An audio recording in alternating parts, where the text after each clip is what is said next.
Move on to another news. UFC bantamweight champion Merab Dvalishvili has been on a tear in the division, earning his way to the top with relentless cardio, elite wrestling, and unmatched pressure. But even with the gold belt now around his waist, Dvalishvili admits he's not yet entirely comfortable with everything that comes with being the UFC champion. In a recent interview with MMA Junkie, Dvalishvili opened up about the challenges he's facing outside the octagon as he prepares to defend his title against Corey Sandhagen at UFC 320. "No, I'm definitely not comfortable," Dvalishvili said. "Every fight in the UFC is very important for me. Even when I wasn't fighting for the belt or now that I am, I treat every fight the same. Whether it was my first UFC fight, my third, or a title defense, my goal and motivation remain the same." Despite his growing popularity, Dvalishvili says he hasn't allowed himself to relax or become complacent. In fact, he says he's more motivated than ever, but acknowledges that being champion brings new challenges and distractions. "When you become champion, you become more popular. You get more attention, more distractions, and more responsibilities. I have family, friends, teammates, coaches, neighbors, and you have to try to make time for everyone. That's not easy. I'm still figuring it out," he explained. For many fighters, fame and success can shift priorities, but Dvalishvili insists that his core focus remains unchanged: to continue fighting at the highest level and to defend his title against the best competition available. Looking ahead, Dvalishvili is already eyeing a quick turnaround after UFC 320 if he can get past the extremely talented and dangerous Corey Sandhagen. "If I win this fight, I want to fight again quickly. I want to ask the UFC for a favor to let me fight a fourth time this year," he said. His next preferred opponent, none other than former champion Petr Yan, whom Dvalishvili believes is the rightful next contender in the division. "Petr Yan is the most deserving guy in my weight class right now. He's a clear contender, and I want to give him that fight if I get past Sandhagen. But first, I have to win." Despite his continued dominance inside the cage, Dvalishvili remains grounded and humble. He refuses to look too far ahead and maintains a deep respect for every opponent, acknowledging that his upcoming title defense will be no walk in the park. "I'm very focused," he said. "Like I said, I don't think it's going to be an easy fight for me, but I'm ready." With his eyes set on defending his title and maintaining an active schedule, Merab Dvalishvili continues to embody the relentless work ethic that got him to the top. While he may not feel fully comfortable with the fame and spotlight of being champion, he's proving every day that he's more than ready for the responsibility that comes with it. Move on to another news. Veteran UFC commentator Jon Anik recently revealed that the historic Canelo Alvarez vs. Terence Crawford boxing match was the biggest live sporting event he has ever been part of, even surpassing the legendary UFC bout between Conor McGregor and Khabib Nurmagomedov in terms of scale and atmosphere. While McGregor vs. Khabib remains one of the most iconic fights in UFC history, Anik explained what made the Canelo vs. Crawford experience feel even more significant. "It felt like the biggest live sporting event I've ever called," said Anik. "Conor vs. Khabib is right below it, but what made this one different was what Bruce Buffer said, 70,000 strong in attendance. It's hard to compare that kind of energy and setting." Anik went on to talk about how the architecture and atmosphere of Allegiant Stadium in Las Vegas contributed to the scale of the event. Unlike some of the other stadium venues where the UFC has held events, such as the Rogers Centre in Toronto or Marvel Stadium in Melbourne, he felt Allegiant was uniquely designed for combat sports. Unlike those more vast and open stadiums, Allegiant Stadium feels built for moments like this. The way it's structured, it feels like the crowd is on top of the ring rather than far away. That closeness adds intensity, and it makes the fight feel even bigger than it already is. He clarified that he wasn't trying to persuade Dana White to host a UFC event there, at least not yet, but it's clear he sees Allegiant as an ideal location for high-stakes combat sports events. Anik also reflected on the magnitude of the stakes going into the Canelo vs. Crawford bout, emphasizing that both fighters had so much legacy on the line. The legacy swing for these two athletes was absolutely nuts. That's part of what made the whole thing feel so massive. To put the pressure into perspective, Anik recalled a college football game he covered back in 2015, which was once the most nerve-wracking assignment of his career, even more so than his own wedding or the birth of his child. "That college football game in 2015 had me nervous beyond belief. My boss back then told me it was a one-time only opportunity. But this fight night was something else entirely. It had all the pressure but also something very special." He also mentioned advice from Joe Rogan, who told him not to overthink it and to focus on what he does best. "Rogan told me, don't overthink it, it's just these two weapons, meaning the fighters. But of course there's so much more involved than just that." Despite the magnitude of the event, Anik said he wasn't nervous once he got to the venue. His daughter noticed his nerves during preparation, but once the lights were on, he was fully in his element. Preparation made me nervous, but once I was there, I just focused on staying in my lane and doing my job. At the end of the day, we're not in a war zone. It's sports, and I'm blessed to be a part of it. Move on to another news. After a challenging stretch in his career, former UFC middleweight champion Israel Adesanya is looking to bounce back in a big way, and he has his eyes set on a rematch with Sean Strickland. Adesanya's coach, Eugene Bareman, recently spoke to Submission Radio, offering insight into Izzy's current mindset and plans for the future. At 36 years old and coming off 3 consecutive losses, including a tough defeat to Dricus du Plessis and a surprising upset loss to Sean Strickland, questions began to swirl about whether Adesanya was nearing retirement. But according to Bareman, that's far from the case. Izzy's had the start of the year off after the Imavov loss, said Bareman, referencing Adesanya's most recent bout, but he's been back in the gym for a couple of months now, training regularly 2 times a day, every day. The goal right now, Bareman explained, is not just physical recovery but also mental readiness. Adesanya is preparing both his body and mind for a potential return to the octagon before the end of the year. He's taking it seriously.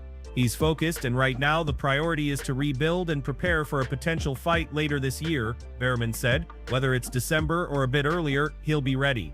As far as who the opponent might be, Bareman didn't commit to any names directly. However, one thing is clear, Adesanya is naturally drawn toward running it back with Sean Strickland, the man who beat him in a dominant 5-round performance and took the middleweight title in the process. Naturally, as a fighter, Izzy wants that one back, said Bareman. You can't take anything away from Sean that night, he was the better man. But we, as a team, believe we can put on a much better performance. He emphasized that while the loss to Strickland was legitimate and earned, it doesn't reflect what Adesanya is truly capable of when fully prepared and mentally sharp. Sean got the job done, that was his night, and he held the title for a bit. But we believe there's unfinished business, Bareman noted. Despite recent setbacks, Bareman believes Adesanya still has a few exciting fights left in him. He didn't rule out alternative opponents, but reiterated the focus is on fun, high-stakes fights that will motivate Izzy. Just give him a fun fight, something exciting. I haven't really thought about specific names, maybe let the fans decide, but he's still got more left to give. Adesanya, known for his precision striking, fight IQ, and flamboyant style, remains one of the UFC's biggest stars. And while his recent performances haven't lived up to past standards, his team is confident he can return to form and deliver another thrilling chapter in his already legendary career. Former 2-division UFC champion Daniel Cormier has made a public appeal to UFC President Dana White, urging him to allow Jon Jones to compete on the White House card, despite White's strong reluctance. Cormier believes that Jones deserves a spot on this upcoming historic event, and that refusing him serves neither the promotion nor the fans. Cormier points out that Jon Jones has repeatedly expressed his interest in fighting at the White House. He's made clear statements, even during recent red carpet appearances, that he is training, testing, and ready. Sportskeeda +1. Meanwhile, however, Dana White appears more opposed to the idea than ever before. Cormier says he's never seen White so firm in his decision that Jones should not be part of the event. Despite his own misgivings, Cormier says he would permit Jones to fight. In his view, if a fighter wants to compete and is physically able, they should be given the opportunity. MMA is a global sport with fans and fighters from all over the world, Cormier notes, but when the fight is being held on U.S. soil, especially on the White House lawn, you want American fighters who can win. Cormier's argument also touches on the symbolic value of the event. With the White House card planned for America's Independence Day celebrations in 2026, celebrating with an American fighter's victory would carry meaning. He emphasizes that on such a prominent stage, it's not enough simply to have compelling matchups, you want representation, reliability, and success. One of Cormier's proposed solutions to alleviate concerns about Jones's reliability is to include contractual measures. He suggests putting clauses in Jones's contract that carry real financial penalties if he backs out of the fight without valid reason. For example, if Jones declines without justification or is removed due to legal issues, there could be fines in the magnitude of $1 million, although injuries might be considered differently if properly documented. These measures, Cormier argues, could make it very costly to not follow through while keeping Jones' participation feasible. Cormier also acknowledges Dana White's concerns, which stem from Jones' history of canceled fights, failed drug tests, retirements, and other reliability issues. However, he believes those issues shouldn't bar Jones indefinitely from being considered if the proper safeguards are in place. MMA Fighting +2 Sportskeeda +2 in sum, DC's position is clear: let Jon Jones fight on the White House event. If the UFC wants to preserve credibility and deliver memorable performances, they should trust fighters but also protect the event with smart contracts. He argues that in the end, fans will want to leave the White House card seeing American fighters win, and Jones deserves that shot. Before moving on to the next news, we have a quick request for you. We're always working to improve our content and truly value your support. If you could take a moment to leave a like on this video, subscribe to the channel, and hit the bell icon, it would mean a lot to us. That way you'll never miss an update. Move on to another news. In a moment that MMA fans didn't see coming, former UFC light heavyweight champion Quinton Rampage Jackson found himself face-to-face with the man who nearly knocked out his son Raja Jackson during a live sparring session that recently made waves online. The incident in question occurred just days before Raja Jackson was involved in an altercation with social media personality Psycho Stu. During a live-streamed sparring session, Raja was caught clean with a powerful head kick that almost rendered him unconscious. The footage quickly went viral, with many fans expressing concern about Raja's safety and questioning the wisdom of broadcasting such intense sessions. The sparring match appeared to spiral out of control after the accidental head kick landed flush, shaking Raja and halting the session abruptly. There was confusion in the moment, with the team trying to determine whether the kick was intentional or just a miscalculated move that connected too cleanly. Either way, it clearly left an impact not only physically on Raja, but emotionally on his father. Fast forward to last night, and during another live stream, Rampage Jackson unexpectedly encountered the very same sparring partner who delivered the near knockout kick. Tension was evident as the two initially confronted the elephant in the room. "Are you still mad at me?" the man asked, trying to break the ice. Rampage responded bluntly, "Yeah." Though his tone was serious, it was clear there was more to the exchange than just resentment. The sparring partner, appearing both apologetic and respectful, tried to explain his side. "You know better. It was an accident," he said. "I would never mean to hurt Raja. I would never want to do that. He's cool. He even gave me a ride to the bus stop. He's a good guy."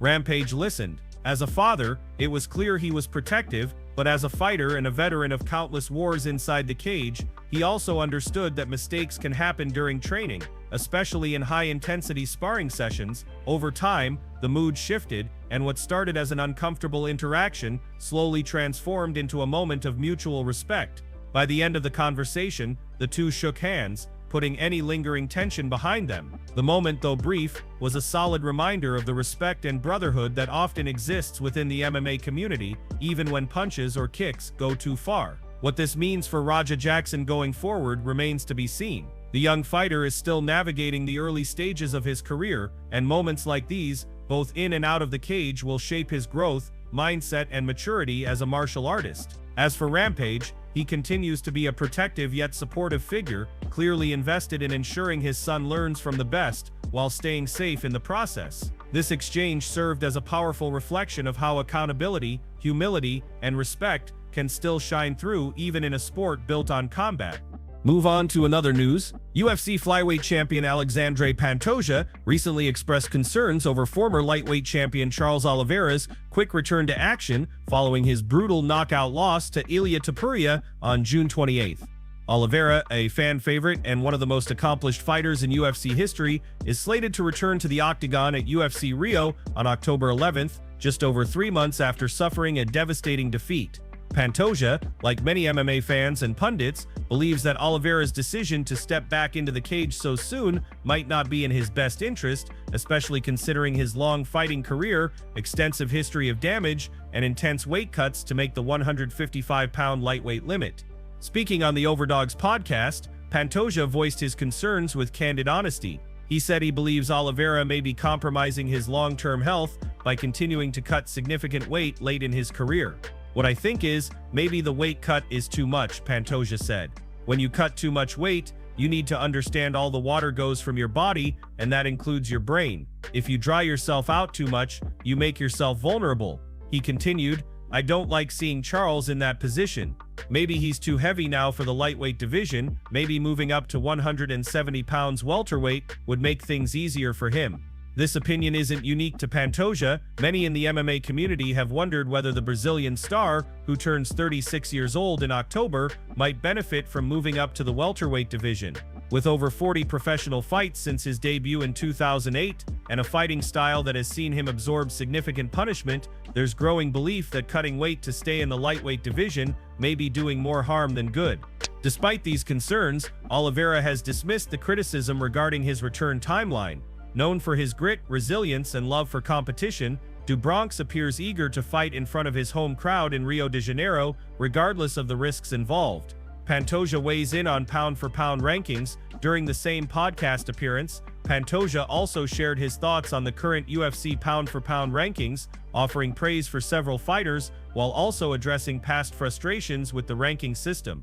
He praised Dvalishvili, saying, "Merab is cool, man. I love his style. He's a savage. 2-division champ. That's amazing. He beat guys like Volkanovski and Max Holloway. That's impressive." As of the latest UFC rankings, Ilia Topuria sits at number 1, followed by Islam Makhachev at number 2, Merab Dvalishvili at 3, and Khamzat Chimaev at 4. Pantoja currently holds the number 5 spot. However, this hasn't always been the case. Back in June, Pantoja was ranked number 9, trailing fighters like Jack Della Maddalena, which drew his ire. Speaking at the UFC 317 post-fight press conference, he openly questioned the logic behind the rankings. "It doesn't make sense if I'm not number 2, he said. "I'm just behind Islam. 5 fights for the title, an 8-fight win streak, 4 title defenses, numbers don't lie," he continued. "I try to understand the pound-for-pound rankings. Maybe it's based on victories or who you've beaten. But you put Jack Della Maddalena in front of me.